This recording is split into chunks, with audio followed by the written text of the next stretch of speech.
విజయ్ గారు అత్యధిక సీట్లలో విజయం సాధించారు. అండ్ మనకు తెలిసిన విషయం, వారికి కాంగ్రెస్ పార్టీ మద్దతు ఇస్తోంది అని చెప్పేసి. కాంగ్రెస్ పార్టీకి తమిళనాడులో 5 ఎమ్మెల్యేలు ఉన్నారు. సో 113. కానీ విజయ్ గారు 2 చోట్ల విజయం సాధించారు కాబట్టి 112 అనుకోవచ్చు. సో విజయ్ గారి సీటుని, అంటే ఒక సీటుని తప్పిస్తే 233 అవుతాయి. సో 233లో మ్యాజిక్ ఫిగర్ 117. సో 107 + 5 112. ఇంకా 5 ఎమ్మెల్యేల మద్దతు కావాలి విజయ్ గారికి. కానీ ఇప్పుడు హైడ్రామా నడుస్తోంది తమిళనాడులో. మనం చూసింది విన్నది ఏంటంటే, విజయ్ గారు వెళ్ళి గవర్నర్ గారిని కలిస్తే పూర్తి సంఖ్యాబలం ఉంటేనే ప్రమాణ స్వీకారానికి వెళ్దాము అని చెప్పేసి గవర్నర్ గారు అన్నట్లు మనం చూస్తున్నాం. ఇక్కడ కొన్ని ఆప్షన్స్ ఉన్నాయి విజయ్ గారికి. ఒకటి, ఇంకొంతమంది ఎమ్మెల్యేల సపోర్ట్ కూడగట్టుకొని వెళ్ళడము. లేదు, నాకు ఎలాగూ మెజారిటీ ఉంది, సో గతంలో ఇలా ప్రభుత్వాల్ని ఏర్పాటు చేయమని ఆహ్వానించారు పూర్తి సంఖ్యాబలం లేకపోయినా అని చెప్పేసి కోర్టుకు వెళ్ళి పర్మిషన్ తెచ్చుకోవడం. ఆ ఆప్షన్ అయితే ఉంది. అండ్ లేదు, ఇంకా నా సీట్లతోనే, లేకపోతే నా సొంత పార్టీ వాళ్ళతోనే నేను ప్రభుత్వం ఏర్పాటు చేస్తాను, అంతవరకు నేను ప్రభుత్వం ఏర్పాటు చెయ్యను అని మళ్ళీ ఎలక్షన్స్కి వెళ్దాం. సో ఇవి ఆప్షన్స్.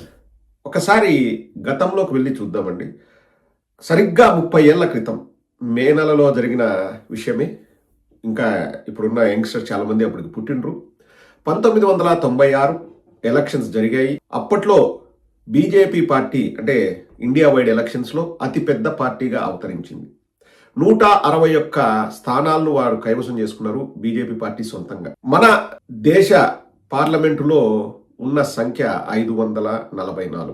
సో 272 మ్యాజిక్ ఫిగర్, అది క్రాస్ చేయాలి. కానీ బీజేపీ వాళ్ళ దగ్గర 161 ఎంపీలే ఉన్నారు. కానీ ఆ రోజు అప్పటి రాష్ట్రపతి శ్రీ శంకర్ దయాళ్ శర్మ గారు బీజేపీని, గవర్నమెంట్ని ఫామ్ చేయమని ఆహ్వానించారు. 161 స్థానాలు వాళ్ళు గెలుచుకున్నారు. ఇంకా మ్యాజిక్ ఫిగర్కి దాదాపు 111 స్థానాలు దూరంలో ఉన్నారు. కానీ అతి పెద్ద పార్టీ బీజేపీ కాబట్టి విజ్ఞతతో ఆలోచించిన రాష్ట్రపతి గారు ఆ రోజు బీజేపీని గవర్నమెంట్ ఫామ్ చేయమని కోరారు.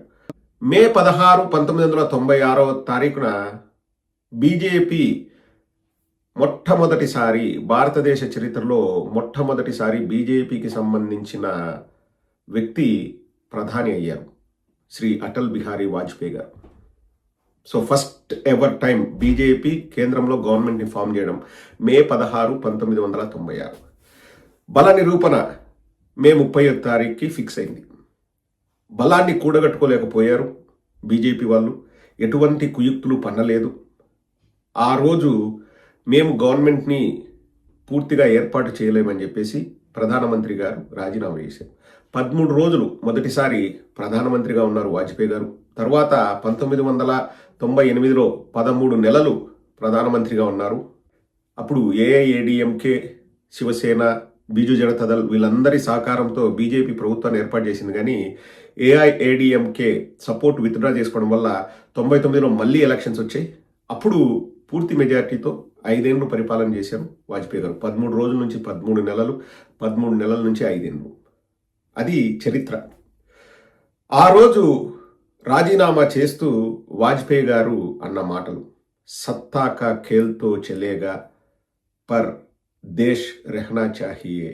ఈ పవర్ పాలిటిక్స్ ఎప్పుడూ ఉంటాయి, దేశం ముఖ్యము, దేశ సమగ్రత ముఖ్యము. సో నేను మన భారతదేశం గురించి ఆలోచించి నేను రాజీనామా చేస్తున్నాను. ఆ మాటలు చరిత్రలో నిలిచిపోయాయి.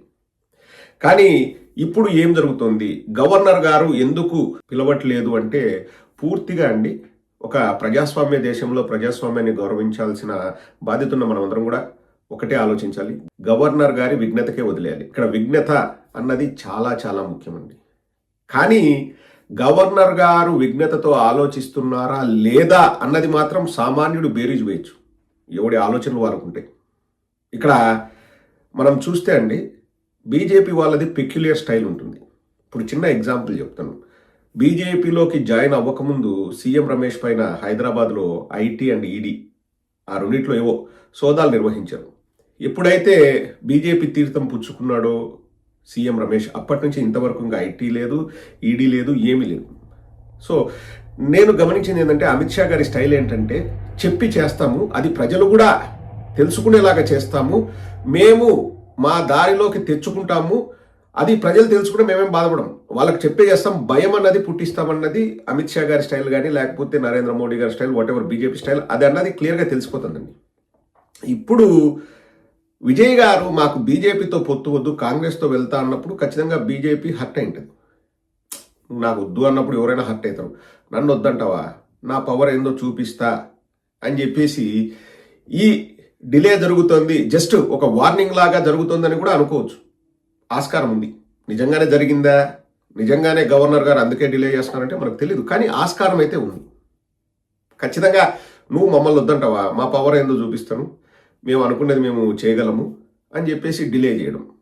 ఇప్పుడు అల్టిమేట్గా నాకు తెలిసండి విజయే గవర్నమెంట్ ఫామ్ చేస్తాడు. ఇప్పుడు నా దగ్గర సంఖ్యాబలం ఉంది అంటే ఖచ్చితంగా గవర్నర్ గారు ఆహ్వానించాల్సిందే. ఇంకా లేదు నేను ఆహ్వానించను, మళ్ళీ ఎన్నికలకు వెళ్తాము అనే ఆస్కారం ఉందంటే ఉంది. గవర్నర్ గారి విజ్ఞతకే చెప్తున్నాను కదండి, గవర్నర్ గారి విజ్ఞతకే వదిలేద్దాం. ఇప్పుడు గవర్నర్ గారి పవర్స్ చాలా ముఖ్యం. కానీ ఒకసారి మళ్ళీ మనం వాజ్పేయి గారి మాటలు గుర్తు చేసుకోవాలి. ఈ పవర్ గేమ్స్ ఏముండే అబ్బా రోజు నడుస్తూనే ఉంటాయి, దేశం గురించి ఆలోచించాలి అని. ఎందుకంటే మళ్ళీ ఎలక్షన్స్ పెడితే ట్యాక్స్ పేయర్స్ మనీ, మీరు ఉన్నారు కదండి, మీరు ట్యాక్స్ పే చేస్తారు కదా, ట్యాక్స్ పేయర్స్ మళ్ళీ ఒక 1000 కోట్లు, 2000 కోట్లు, 3000 కోట్లు వేస్ట్ అవుతాయి. ఎన్నికలు అన్నవి డబ్బుతో కూడుకున్నవి. నేను అనేది ప్రజలకు పంచే డబ్బులు కాదు. ఎలక్షన్స్ ఖర్చులే మళ్ళీ ఒక 2-3 వేల కోట్లు అవుతాయి. మళ్ళీ ఒక 2-3 నెలలు అసలు తమిళనాడులో ఇంకా పరిపాలన అన్నది ఉండదు, ప్రజలకు ఇబ్బందులు ఎదురవుతాయి. వీటన్నిటినీ దృష్టిలో పెట్టుకొని ప్రజలు ఇచ్చిన మ్యాండేట్ని గౌరవించి విజయ్ గారిని పిలిచి, ఎందుకంటే అతిపెద్ద పార్టీ కాబట్టి, ఇంతకుముందు 96లో శంకర్ దయాళ్ శర్మ గారు కూడా అదే చేశారు. ఎగ్జాంపుల్ అంతే. ఇప్పుడు సుప్రీంకోర్టుకు పోయినా కానీ విజయ్ తరపు న్యాయవాదులు ఏమి చెప్తారు చూడండి, ఇంతకుముందు మన భారతదేశ చరిత్రలో ఎన్నోసార్లు పూర్తి మెజార్టీ లేకపోయినా అత్యధిక స్థానాలు గెలుచుకున్న పార్టీలనే ప్రభుత్వాలు ఏర్పాటు చేయమని గవర్నర్ కానీ లేకపోతే రాష్ట్రపతి కానీ పిలుపునిచ్చారు అని చెప్పేసి ఉదాహరణ చూపిస్తాం. సో సుప్రీంకోర్టులో ఖచ్చితంగా విజయ్కి అవకాశం ఇవ్వండి అనే వస్తుంది. ఎందుకంటే సుప్రీంకోర్టులో ఈ కేసులన్నీ ఇంతకుముందు జరిగిన వాటి గురించి అన్ని మాట్లాడతాం. సో అక్కడికి వెళ్ళినా విజయ్ గారికి ప్రభుత్వం ఏర్పాటు చేయమని వస్తుంది. నాకు తెలిసి అంత దూరం కూడా వెళ్లాల్సిన అవసరం ఉండకపోవచ్చు. ఈ 3-4 రోజులు ఇట్లా చేయడం ఏంటంటే, నీ ఇష్టారీతిన నువ్వు ఏదైనా చేయాలంటే కుదరదు బాబు, మేము పైన మేము ఉండాము, ఒక కన్నేసి ఉంచుతాము, రేపొద్దున నువ్వు అధికారంలో 5 ఏళ్ళు కొనసాగాలన్నా కానీ మా కేంద్ర సహకారం నీకు కావాలి, తోక జాడిస్తే తోక కత్తిరిస్తామని చెప్పాలన్న ఉద్దేశము అయి ఉండదు. చాలా మంది నేను సోషల్ మీడియాలో చూస్తున్నా, గవర్నర్ గారు పేరుకే ఇక్కడ అమిత్ షా గారే మొత్తం నడిపేదని రాసే వాళ్ళు ఉండరు. ఇంకా అవి మనకు తెలియదు. మనం తెలిసిందనుకోండి, మనకు చెప్పడానికి ఏమి ఇబ్బంది పడాల్సిన అవసరం లేదు.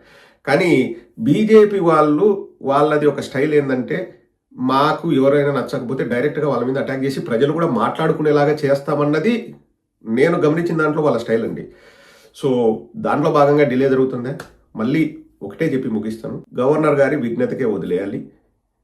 విజ్ఞత అన్నది చాలా ముఖ్యం.